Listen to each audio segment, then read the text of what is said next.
So, no, I wouldn't say I have a passion for HR. Welcome back to Human Resources for the People. It's a human capital revolution. Today we're going to be talking about a law out of California that it requires employers to pay for expenses incurred. And it's really an important law. It's one that I wasn't actually that familiar with, but it has real world impact. So let's talk about it today. So this is coming from Sage Fishelman and Jeff Berman. It's a legal update. Link down below if you'd like to check it out. So the background on the case is that a man named Paul Tai was employed by IBM in March 2020. The stay at home for the pandemic was issued by Governor Newsom, and as a result, Paul and others had to work from home. When they did that, they had to start paying for a lot of different items, right? They had to pay for telephone headsets and internet access and more computers and computer accessories, et cetera, et cetera. And so we'll go straight to the labor code out of California here. Cal Labor Code 2802 says an employer shall indemnify his or her employee for all necessary expenditures or losses incurred by the employee in direct consequence of the discharge of his or her duties or his or her obedience to the directions of the employer. And so as a result, Paul sued IBM for violating this code and, not paying for these new costs that are being incurred. Initially, the initial court said, well, the pandemic and the Governor Newsom's 2020 stay-at-home order was an intervening cause, meaning IBM didn't actually require Paul Tai and his coworkers to stay at home. They were just simply responding to Governor Newsom's. This isn't where IBM is just simply wanting people to work from home, which is important. I don't know that that's a strong argument.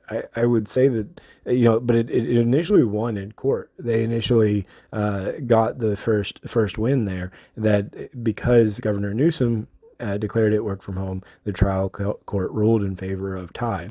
But when it went to Court of Appeal, IBM argued that it was not liable because it was not the direct cause.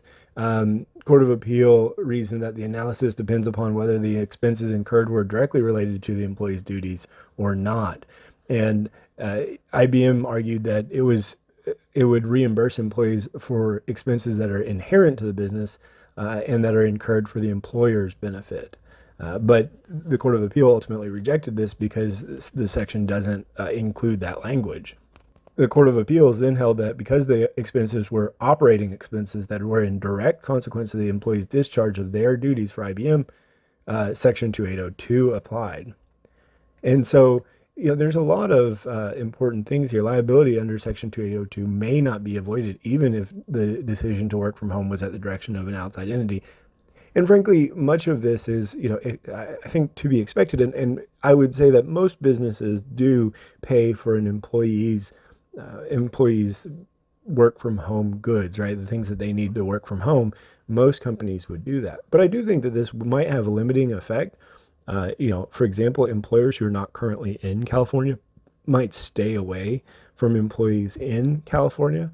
However, I would argue that frankly, any employer who is not willing to pay for items for work that are directly related to work and directly related to the things that you need to get done at work is probably not a good employer, right? I mean, that's frankly all this is weeding out bad employers in California. I don't think it's particularly successful, but who am I to say? If you think that this has a true impact on your life in California, please let me know. But I find that so many of the labor laws in throughout the United States, especially on the local level, are local and state level, are almost, I don't know of any businesses that act the way that these laws rule in favor of, whether the law exists or not.